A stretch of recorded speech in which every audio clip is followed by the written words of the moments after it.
We're into the Reboot universe, the J.J. Yeah. Abrams universe, starting Yeah. in, it really was on the movie screen in 2009. And the idea here was, let's just take it back to what was so popular to start with, and that's the original cast, but knowing that they were going to do an alternate universe, which is kind of crazy actually. When you go back and think about it, you're like, so you're going to bring back Kirk, Spock, and McCoy, and the original ones that everybody considers iconic, yet you're going to want to bring in a whole fresh set of actors, new faces, just reboot the whole franchise into an alternate timeline. I mean, I kind of get the logic because I get it. It's like you have to be able to bring something new and fresh and get in the new generation, like a whole new generation of fans. But yeah, I mean, if you think about it, like at that point, like the next generation is very popular and very well known. But when you think Star Trek, when the general person thinks Star Trek, they think Kirk, Spock, and McCoy. yeah, That's Star Trek. That's what Star Trek has been conceived of as the cultural pop culture memory in the pop culture conscious. So it's interesting because when you start with Kirk, Spock, and McCoy, which was originally aired in the 60s, yeah, still popular throughout the 70s, and then you started at the end of the 80s, you started introducing the next generation. If you start with Kirk, Spock, and McCoy, you're trying to pull in all generations since yeah, to come yeah. back to watch a Star Trek movie. Yeah, and I think it's also worth noting that, in the 90s, we start having, core cast members pass away. Yes. Uh, so that kind of puts things into perspective. So it's like, the franchise is getting very old, and they need to revitalize it to the younger audience. And you have Mhm. so it makes sense to have the original characters that people remember, but recast them as hot young actors that are popular now. Mhm. So you take Chris Pine is kind of a popular guy. You get Zachary Quintos was like a popular TV actor. Um, Carl Urban is also from TV back then, I think. And movies mainly. He did a lot of he did Lord of the Rings, for example. Yeah. Well, he's from New Zealand. Every actor in New Zealand did Yeah, Lord he of the did Rings. the Riddick movies, so he does a lot of sci-fi fantasy on the big screen. It's Yeah, kind of how he's and known. yeah, and Zoe Saldana, of course, is also a Mhm. popular movie actress. So you have like this, and the late 2000, the late noughties, early 2010s was the time when a lot of studios were scrambling to find like franchises, established franchises to make movies out of. Yeah. Originals ideas are out, established IPs are in. Reboots are in. Reboots are in, remakes, everything that can be turned into a movie that is established and has fans and can be turned into a movie will be turned into a movie. Um, This also kicks off the era of rebooting TV shows with brand new casts but playing the same characters. yeah, I mean, that's what I said because it's not really a remake, it's not really a Yeah. reboot because the original Star Trek wasn't a movie, it was a TV show. But they Mhm. want to make it into a Hollywood movie. And yeah, that's what they did. And the original characters, it's like the original characters, but they're also younger than the original characters actually Mhm. were. The original characters were like in their 30s and 40s in the show, Yes. and the actors like in their 20s. Yes, they're in their early to mid 20s. Yeah, They essentially launch or bring together what would be the core cast of characters straight out of the academy, yeah, with the exception of Spock.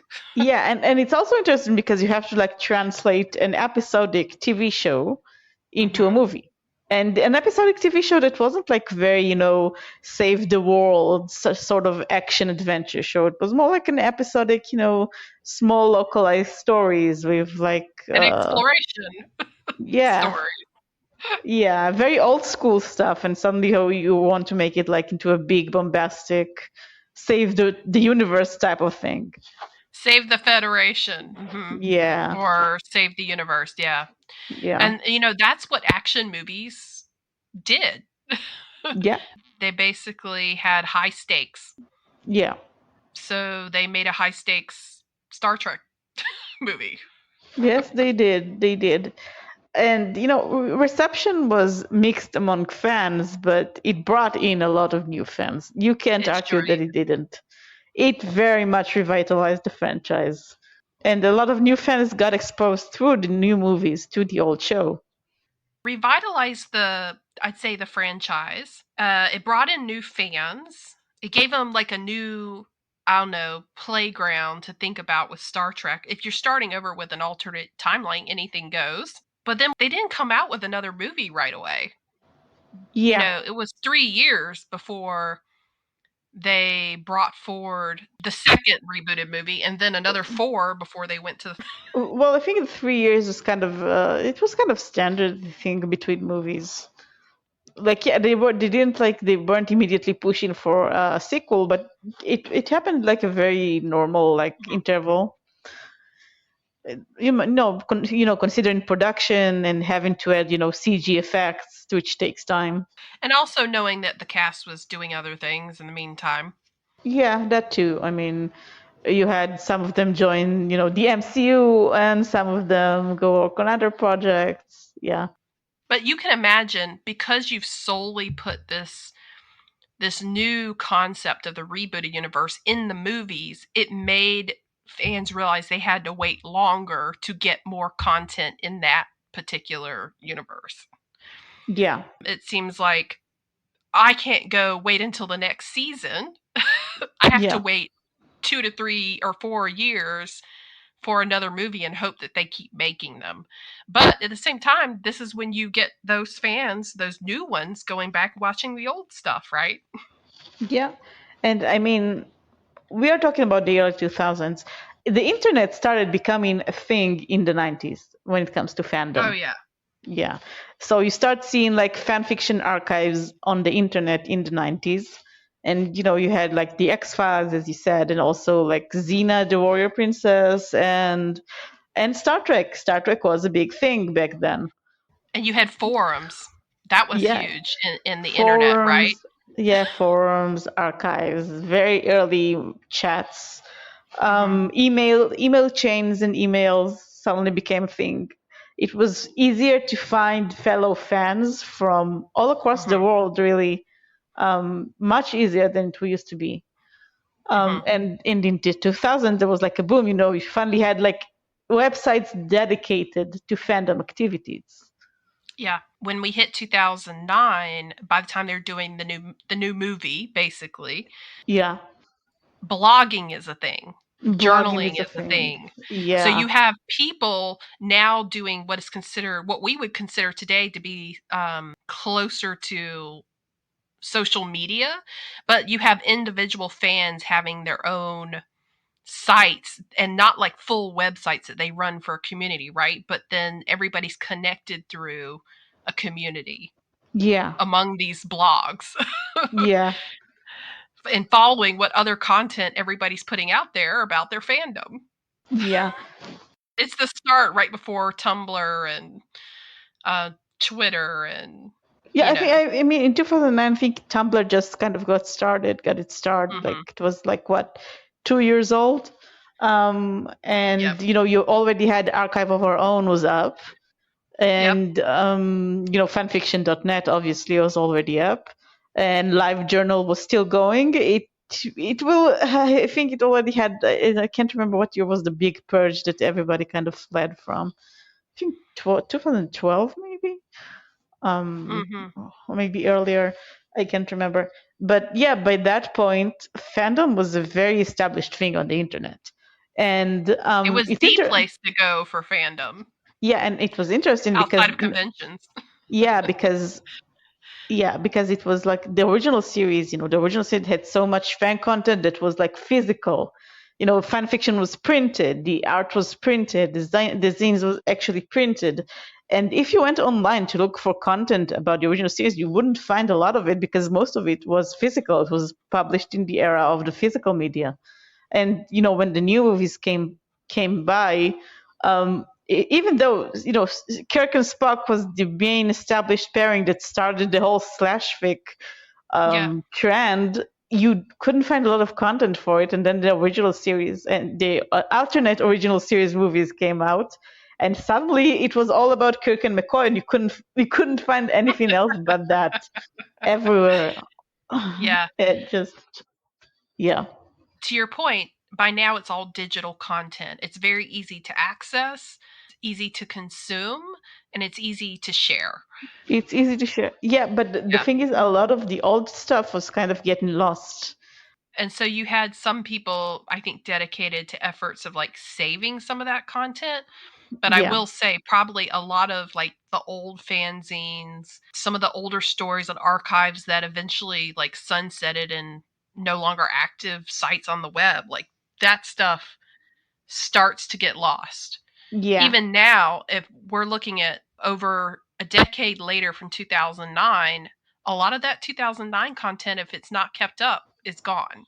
Yeah, a lot of the dedicated websites from the 90s kind of got lost to the winds of time. Like there used to be a lot of fan fiction posted on Yahoo communities. There used to be Yahoo communities, which were basically like forums on Yahoo.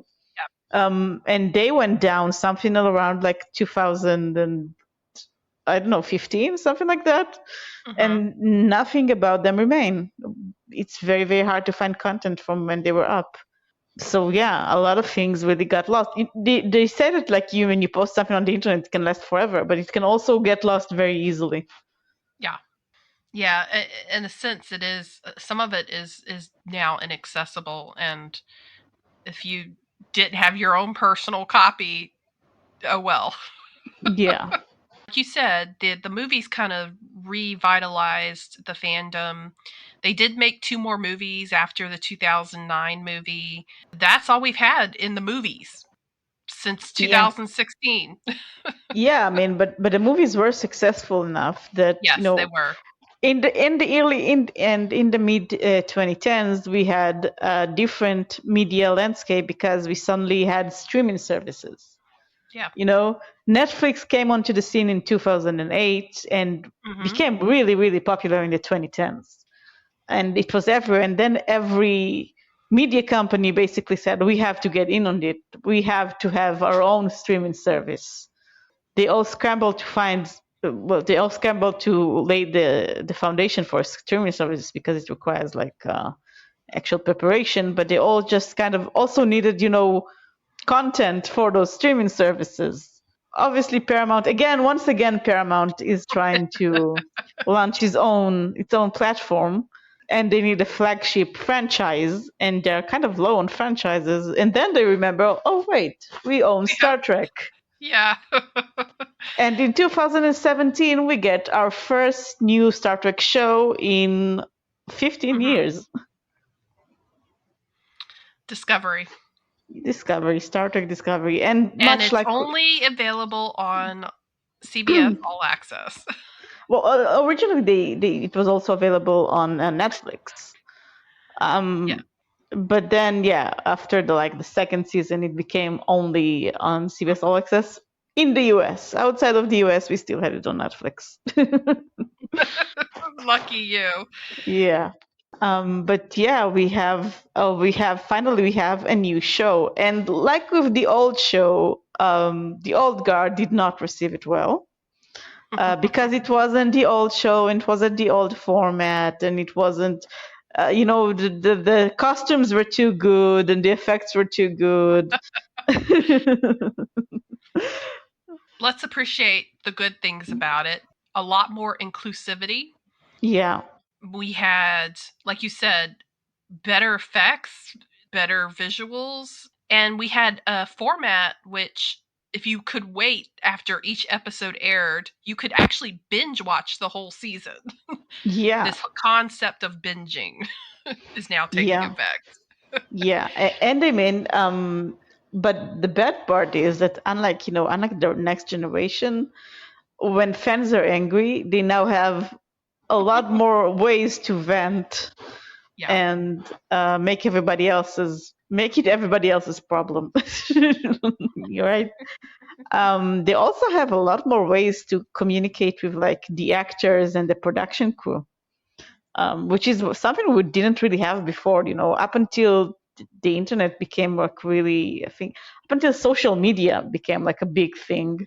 The only way for fans to interact with like the actors and production crew was like in conventions. When they saw them in conventions, and then Or, it was, to mass mail the network well, yeah, that back in the too. 60s and 70s. But the thing about those, you know, those modes of communication is that they were kind of easier to ignore.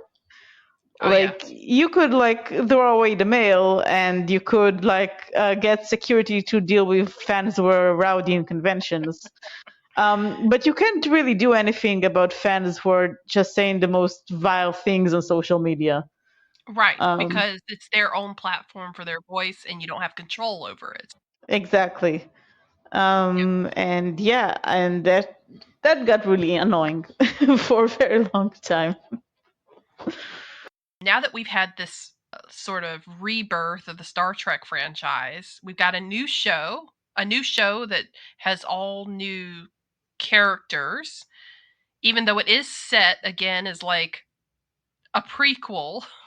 Yeah, Actually, a prequel to between Enterprise and the original series. yeah, We have the network thinking we can make more Star Trek. yeah. And you know, when the CBS made Star Trek Discovery the flag show of their Mhm. platform, it managed it was very successful. It drew in a Mhm. lot of audience. A lot of people signed up just to watch Star Trek because Star Trek is a big franchise. It has a lot of dedicated fans. So a lot of people signed up, and CBS really doesn't have a lot of other franchises. So they saw this show being so popular, and they were like, "We need more Star Trek. We need more shows because, you know, once again, the TV landscape has changed. And if we during the 90s and late 80s, the average season had like 25, 24 episodes. We are now down to 12 to 10 episodes a season. Yeah. And we've got So to start making more content because we need to keep funding our streaming service. yeah, and we need to keep people interested. I mean, if people Yeah. have no new content, they leave. And here is a fan base that already exists, fans to the base as they continue to Discovery continues to air, and they're like they got to tap into that. So, Yeah, what else do you do but make another Star Trek show yeah, or and two? or two, or three. Yeah, so now afterwards we have the newest. After Discovery, we get a new show that's the first animated show we have since the original animated show in the 70s. I know. Yeah, Lower Decks, and it's also like the first Star Trek show. Well, I mean, Discovery is kind of that, but like Michael Burnham becomes captain in the fourth Mhm. season. But Lower Decks very explicitly does not focus on the bridge crew, and it's probably the first show that does that. Mhm. Because all shows until now very much focused on the bridge crew. And it has a far less production time Yeah, because it's animated, which means that it's a show that they can keep putting out every year if they want to. yeah, and it's also shorter than the other shows because every episode is only 25 minutes, something like that. Yep. What's interesting is it still keeps that like 10 episode a season length, right? Yeah, Even though it's a shorter show, because most streaming shows now are 10 to 12 episodes. even That's shorter. what Some are 8 episodes a Yeah, season. some are Yeah, 8, and, that is what is an easily consumable, bingeable, like, content for someone who's just coming in and, like, "I wanna watch something over a weekend." yeah. Here we go. Here we go. Yeah, exactly. And then we get another show. When both of them are very successful, we get another show, Strange New Worlds, which is also set in the past. It's another prequel. Didn't we get Yeah. Picard before Strange New Worlds? Yeah, we did get Picard. Yeah, that's true. We also got Picard. I forgot Picard. It's kind of a forgettable show. But Picard really very much banked on like nostalgia and Hmm. bringing back the old cast. And we had a moment where we had Discovery, Lower Decks, Picard, and The Stranger Worlds all airing at the same time, all in airing at the same time, all kind of in production at the same time.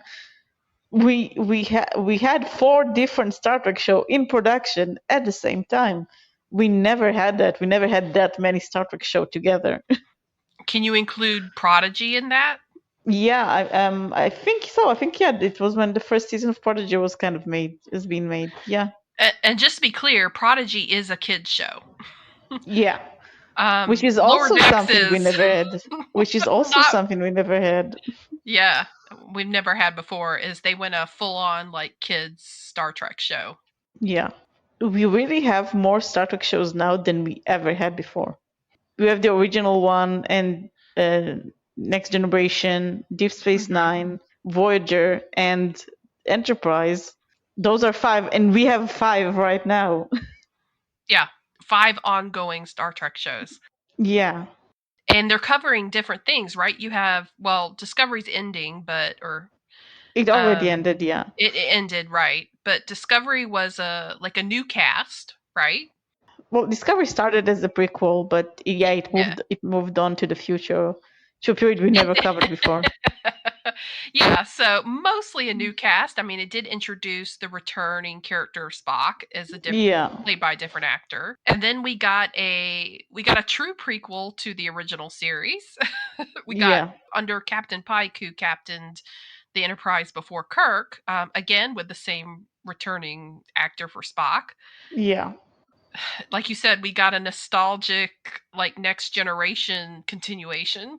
yeah, And then we got Lower Decks and Prodigy, which were, animated and new and different. exactly. And So, Prodigy itself is set very far in the future. Just FYI. oh, okay. And we are also about to get a new one. They're still not stopping. There are plans for more Star Hmm. Trek. We're about to get like an Academy one.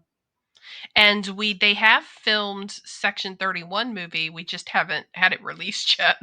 Yeah, and it's going to be the first, canon movie, like the first movie set in the same universe as the shows since the last Next Generation movie. Hmm. So, yeah. I mean, it's not going to get a cinematic release, but still.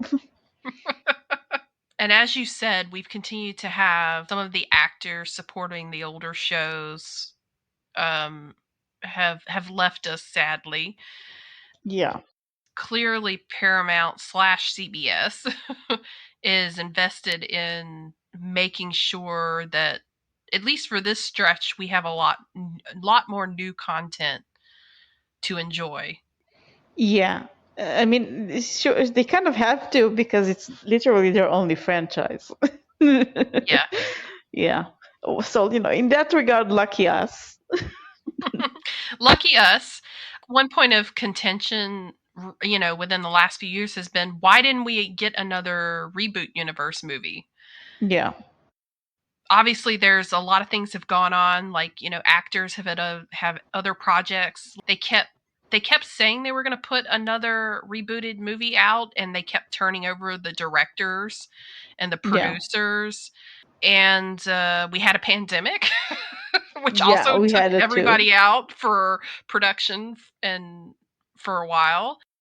Yeah, but I think the real answer is because there is no pressure to do it because Yeah. Star Trek is doing so well even without Yes. going back to the original well, so to speak. Star So Trek has been doing so well on the small screen, on streaming.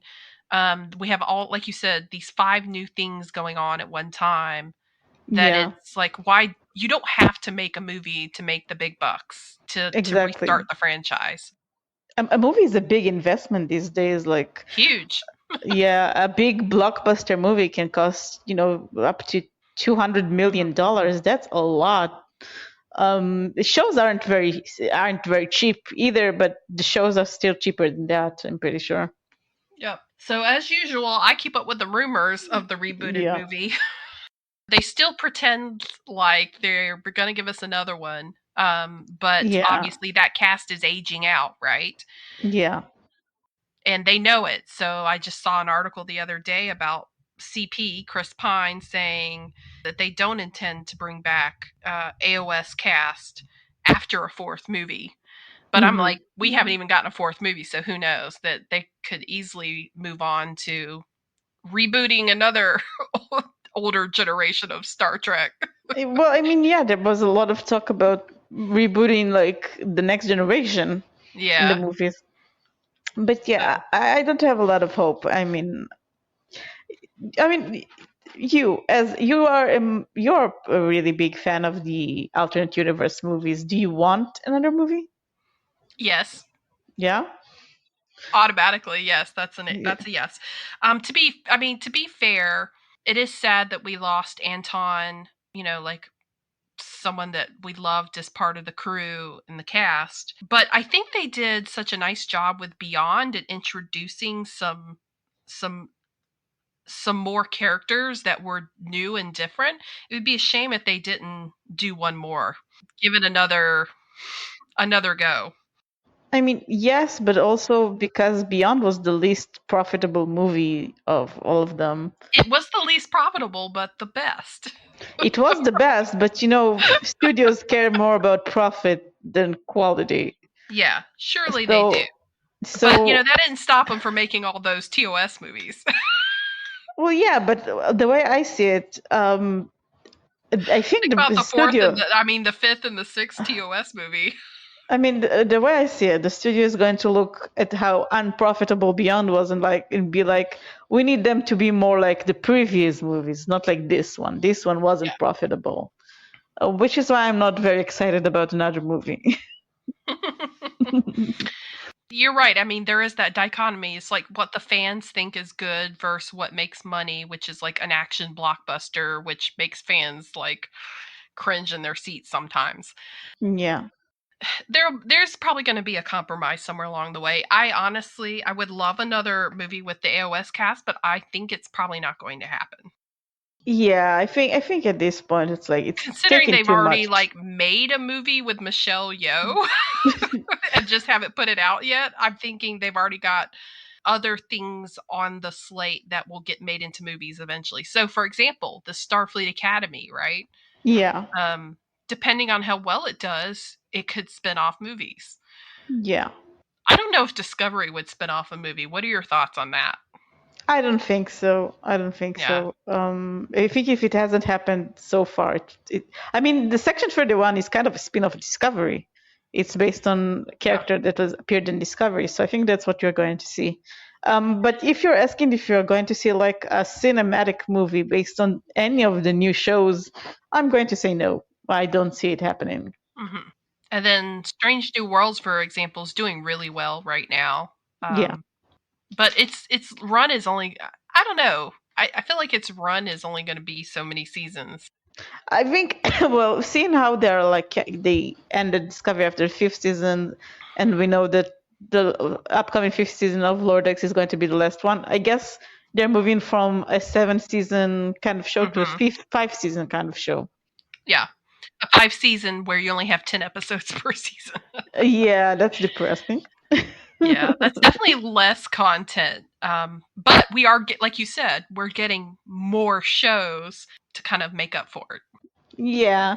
I am wondering though if we aren't nearing another like end of an era because hmm I mean we are not nearing it yet because we still have more seasons of Strange New Worlds and Prodigy and whatever the new Academy show is going to be about. But like I'm wondering if they are going to make more shows after that because I think it's going to be like I think streaming services are starting to slow down because it's not a very sustainable model. It's And expensive model, and the average household can't afford it. yeah, it's basically reinventing cable, but worse. Yeah. Um, And I don't think that the CBS streaming service is going to last much longer, if I'm being honest. It's not very popular, and they don't really have anything other than Star Trek. I mean, other companies that are way bigger than CBS are slowing down. Like Warner Brothers is very much struggling with their streaming service. But Yeah.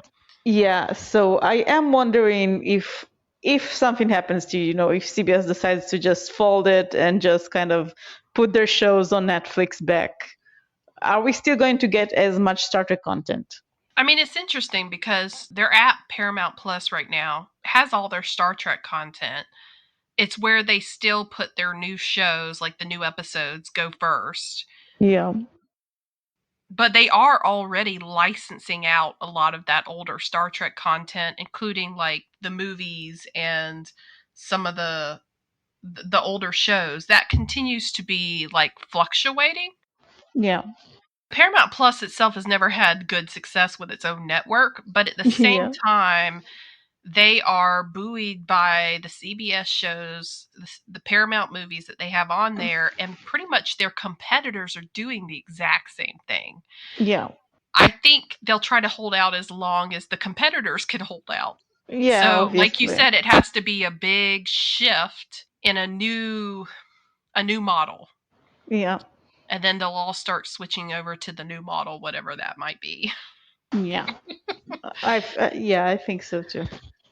I will say I don't think streaming's going to go away. I No, think streaming is going to continue to oust cable, but I think we're basically just shifting all the ads, the promotions, the shows that we want to watch or have traditionally things that we've traditionally watched on cable, even the news is all going to move to streaming in some fashion or live streaming. maybe. Yeah, it could be. Yeah. I mean, we already, in when streaming just started, there was a big push toward like uploading the entire show at once so people can immediately binge watch. And we cut down on that because companies realize that it really takes away the engagement, because there is more engagement when you watch an episode a week, when you have like a Yeah. week to week to speculate and to wait for the new episode and to theorize what's going to happen. And you didn't have that when you just had the entire season to binge at once. Yeah. Um, On the other hand, binging like half a season is still kind of popular, right? Having like Netflix drop half a show and then 2 weeks later drop the other half of the show. Yeah, but I think more and more shows are going back to like releasing the weekly episodes, and then people who love to Yeah. binge just wait until the season finishes its course, and then they binge the Yeah. entire season. So you Yeah. get kind of the best of both worlds. And the other thing is the model of like getting your individual streaming services are shifting towards finding a provider like you would have had your cable provider who can give you access to all the streaming channels you want Yeah, versus having to pay individual subscriptions. So I think that is changing as well. yeah, and like you said, they're bringing back ads. You now have a Mhm. cheaper tier with ads, and you have to pay more if you don't want ads. Mhm. All that to say, at least we have a run of Star Trek shows right now and Yeah, maybe one or two in the works that will keep us going for another couple of years. yeah, Um I would hate for them to quote cancel Star Trek again. But you yeah. never put anything past the studio, right? Yeah, I mean, I think at this point it's going to be like I think it's going to be like a cycle. At some point, I'm not saying maybe there will be another show after the Academy show, Mhm. but I think after the Academy show, maybe we'll get one or more two shows, but then we'll have another like a kind of dry season, if you will, of no Star Trek. Because there is such a thing as Star Trek overload. We need a little break to catch up for people to kind of calm down and maybe come up And with then new what? Will they ideas. go back and take it to the movie again to kickstart it? Maybe. Well, you don't know. We know we have no idea what the media landscape will be like. Maybe. Yeah. All I can say is I hope that we continue with the forward momentum on adapting to society's expectations and the changes that, or the expectations that the generation set. So more diversity, more inclusivity, Yeah. um, more thoughtful scripts, Yeah, more thoughtful stories. more thoughtful stories, right? More even relevant to issues that we're dealing with today. Yeah, like I mean, one big criticism of Discovery was that it was like every season had a story arc, but the story arc was always like had really high stakes, like save the universe level of stakes. Yes, And yes. people are like, this isn't really Star Trek. Star Trek is more about smaller stories and thoughtful stories. And I think we really need to get back to that. Yeah. The thing Star Trek's good at is showing, for example, the Federation or just this one group of races and their impact on other people. Because that's what our world is. That's what it is today, right? How one set It, of people impact others yeah, it's like exploring aspects of humanity in for the stories. better or the worst. Yeah. Yeah, using sci-fi as a backdrop. Exactly. Hmm. More space opera, please. Yeah. So yeah, that's where we are at right now. Really quick, what was your feeling on? I mean, we talked about this before, like why they felt they had to bring back like beloved characters with new actors and keep them in the storyline. So, for example, Spock's a good one, right? They introduced Yeah. Spock in the new Spock, I will say.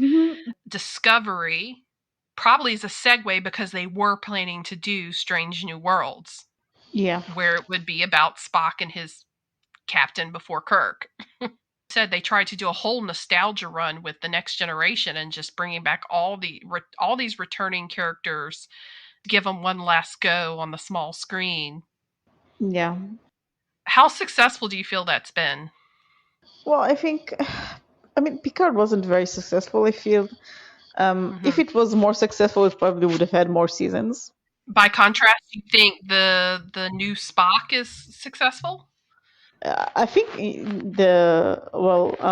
Discover was successful because it got the 5 seasons and it got it was the flagship show. It Hmm. kept it brought us all the Star Trek that came afterwards. Um, and I mean, I think they're starting to figure out. I think they brought them back because there is this trend right now that studios are just not willing to invest in original things, original ideas. They really need to hark back to like the old stuff to rely on them for brand recognition. They think that Hmm. popular if the crowd, if the audience doesn't recognize something, they won't come and watch it. Right. um and but I think they've been kind of proven wrong because Lord X is very popular and doesn't have any legacy character. Stranger Worlds does have is mostly legacy characters, but it's mostly smaller legacy characters. Like Spock is the biggest one. And then like Chapel's a smaller one. Yeah, Pike is a small one. Una is Pike a is a very small small one. one. Yeah, It's basically reinvented twice now from yeah, but you're right, because Strange New Worlds is, I mean, the quote main characters of the show, like Spock and Pike, are really supported by mostly new and interesting characters. Una's a return, but yeah, I mean, they didn't have enough content to even say like what they really were like. yeah. Well, when we had Hura, Hura is also back. Yeah, yeah, But Uhura. yeah, and I mean Scott is also coming back. But I think that's why the Academy show is going to be very interesting because I think it's going to be like the first one that's really all original. All original, non-animated live Yeah, action. yeah, all original live action, and it could really make or break it because I can see it going Mhm, well, but I can see it also being very, CW young adult show that's like mhm, isn't maybe going to sit very well with fans. mhm. You know what's interesting is I thought them bringing in the Star Trek Academy show, I mean, it's a good idea to do it. To me, the concept of the Star Trek Academy was popularized by the Reboot universe Yeah, because part of that movie setup was at Starfleet Academy, and it's really like the first time you got to see the Starfleet Academy for an extended period of time on a screen. yeah. I think in the back of the mind, some of the people who really liked Rebirth Universe are going to be looking at the Starfleet Academy going, do I recognize that? Yeah, maybe, but But at I the mean, same time, yeah.